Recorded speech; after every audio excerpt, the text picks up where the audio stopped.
Ningependa nikuonyeshe namna 7 au njia 7 ambazo unaweza ukazifata kuingiza pesa kupitia Airbnb.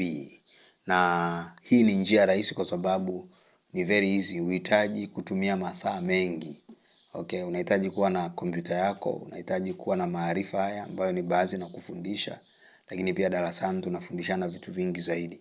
Sasa nataka nikufundishe, hii itakusaidia, okay? Na kwanza lazima ujue Airbnb hata ukiwa Tanzania it is growing, yani inakuwa kwa haraka sana sana sana. Na ni wachache ambao wameshtuka. Mimi naamini wewe utakuwa ni mmoja wa hao ambao watawahi fursa. Okay, sasa kuna njia kama 7 za kuongeza kipato kupitia Airbnb. Unaweza ukatengeneza pesa kwa njia takriban 7 kupitia Airbnb. Na kama hujafuata video ya kwanza, nilifundisha nikasema Airbnb ni jukwaa, inaweza kawa ni website, unaweza download application yao ambapo unaweza ukaweka nyumba yako ukaikodisha, au kaenda mwenye nyumba na njia zingine ukaongea naye kwamba mimi nitaleta watu, then wewe utachukua 70%, mimi nitachukua 30%, okay? Lakini pia kuna njia zingine ambazo nitaenda kuzifundisha leo ambazo unaweza ukazitumia kuingiza pesa Airbnb. Na kama unahitaji kuweza kufungua account, nitakuwekea linki hapo kwenye description, okay, ili uweze kukliki na kufungua. Cha kwanza kabisa lazima ujue kwamba kuna njia nyingi. Okay, leo nitazungumzia njia 7. Njia namba 1 ya wewe kuwa host, yani wewe kuweka nyumba yako mwenyewe. Umenielewa? Na nilikwambia hii ni muhimu sana ujue, sawa? Hapa ni kwamba kwenye Airbnb unaweza ukaweka nyumba yote, au kama nyumba yako ina vyumba vingi ukachagua vyumba au chumba. Okay. Cha msingi tu ujue namna ya kupata wateja, kitu ambacho tunakufundisha pia. So ambacho kinatokea ni nini? Unaweza ukachukua nyumba ya familia ukafanya, ukaweka bei, ukaweka sheria na masharti, kwa sababu lazima uweke kule kwenye Airbnb. Sawa? Wewe mwenyewe unaweza kusimamia hao wageni wanapokuja, maana yake kuwapokea, kuwapa maelekezo. Those guys wengi sana watakuwa si wa Tanzania, okay? Yes. Na maana yake ni nini? Ni mikoa ambayo inapata hao wageni. By the way, wanaweza wakawa wengine wao wanakuja, kwa mfano hao volunteers wanakuja kujitolea. Wengi wao sometimes wao wanapenda kukaa kwenye nyumba, wale chakula na watu, yani wachangamane. So wakikuta wewe unaishi kwenye hiyo nyumba, alafu at the same time una rooms, alafu kuna trust, wakakuamini, maana yake ni nini? Maana yake watataka wale pia chakula na nini. So unaweza uka-include gharama pia ya hivyo vitu, okay? Sasa cha kwanza nimesema njia ya kwanza kuingiza, wewe uwe na nyumba. Sio lazima uwe na nyumba ili uingize pesa. Cha kwanza kama una nyumba, sawa, au una nyumba ina vyumba vingi, havina matumizi, umeviacha tu, au Tanzania unajua watu wanalipa hela kidogo na waaminifu ni wachache, okay? Airbnb uzuri ni kwamba unaweza ukatoza hela kubwa sana kuliko kawaida. Yani kwa usiku mmoja mtu badala ya mtu akulipe 50,000 au 100,000 chumba chako kwa mwezi, hiyo pesa anaweza kulipa kwa siku moja au kwa siku hizi 2. You see? So unaweza kutengeneza faida nzuri sana. Na kuna some guys kazi yao ni hii. Ndio kabisa, okay? So namba 1, okay, hii ni biashara ambayo inalipa sana. Namba 2, okay, inaitwa Airbnb arbitrage. Okay?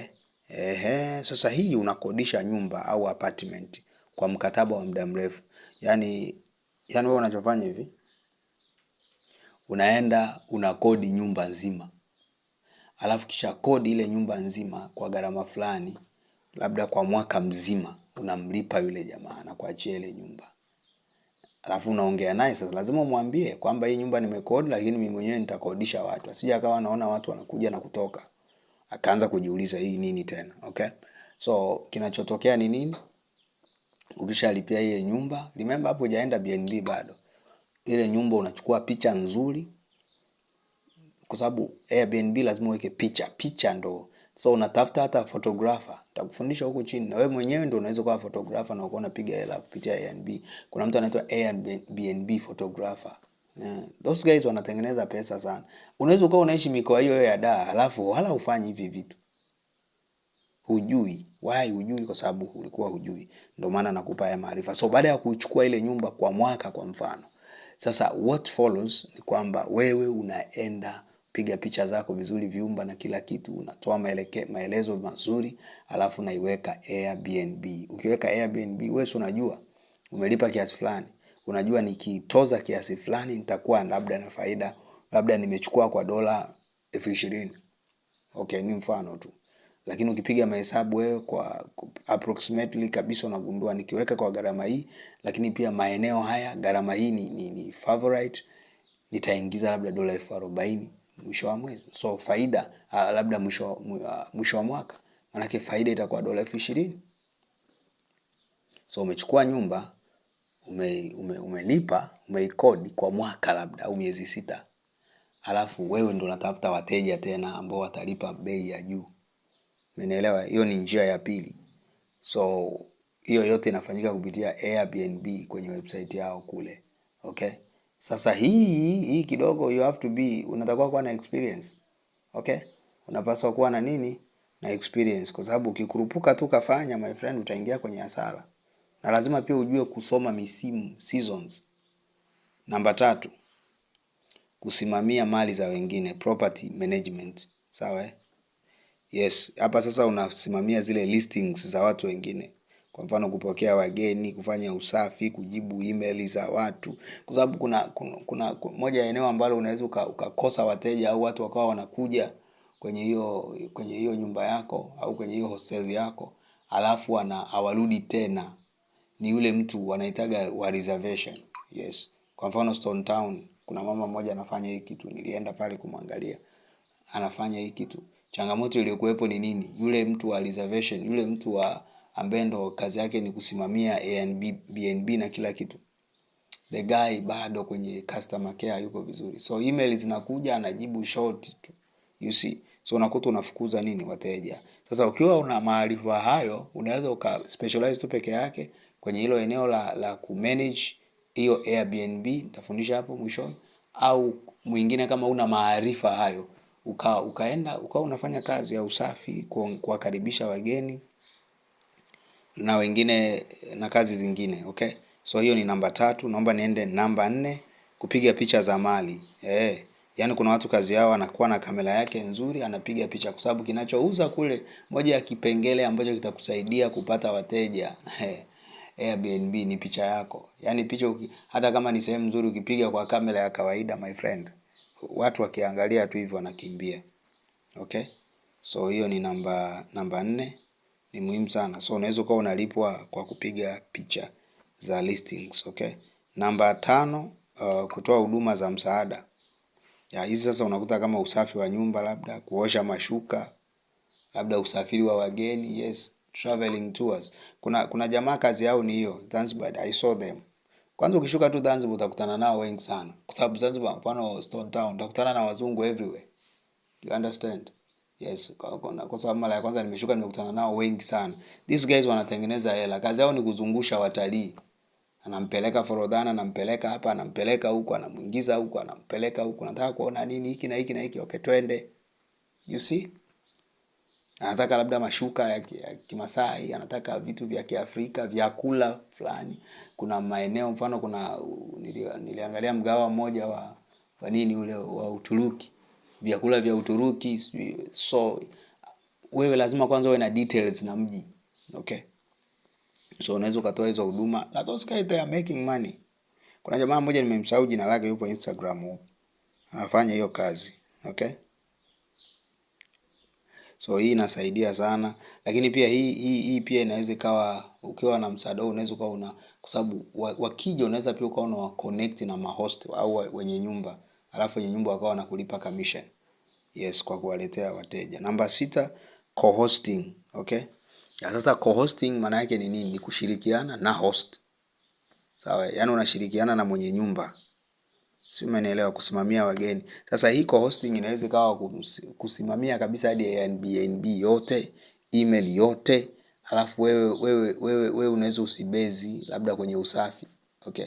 Lakini wewe ukasimama na mwenye nyumba, kwa unamsaidia kuleta wateja, kwa unamsaidia kujibu emails, ukiwa na maarifa haya ambayo nakufundisha, you can.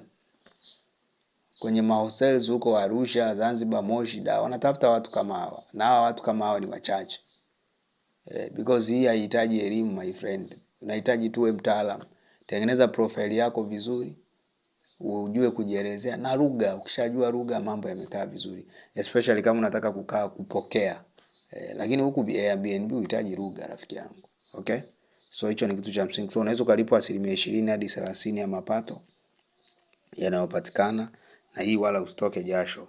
Lakini nyingine namba 7 ya mwisho, hii ni ya Airbnb ya kurefer au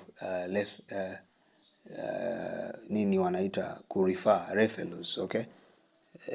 Unaweza kaita hata affiliate by the way. Na hii unafanyeje? Unatengeneza account kule BNB, sawa?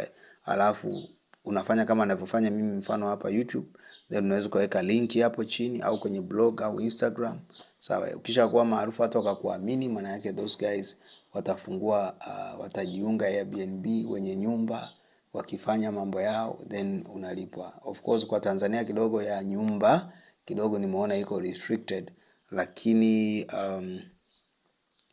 unaweza ukatumia hata huduma. Kuna huduma moja inaitwa experiences au services nyingine huko, na ukatengeneza vizuri. So kuna kipengele ukiingia kwenye Airbnb, kipengele kinaitwa refer a host. Okay? Refer a host. Kwa mfano ukirefer kwenye eneo la experience, tutasoma haya mambo, unalipwa $50. Kwenye service unalipwa $100. These guys are paying a good. Wanakupa link hapo chini. Very easy. Ukifungua account yako kama ni kwenye application, nenda sehemu ya profile, ushaenda eneo la profile, then utaenda refer host, then refer host utaona wanakuletea categories 3 types za type, yani host wa aina yupi ambaye unataka kurefer, kumpelekea kumrefer, then watakuletea hizo aina 3. Kuna home, kuna experience, kuna service. Ya service ina hela nyingi zaidi, ya experience $50. Kwa Tanzania ya home is not available for now, okay? So for now. So nadhani tumeelewana. Hizo ni njia 7 ambazo unaweza kuzitumia. Sasa Airbnb inahitaji maarifa sana. Usiingie tu kwa haraka, okay? Sijui umenielewa mtoto wa Mungu. Usiingie sana kwa nini? Kwa haraka. Jifunze kwanza.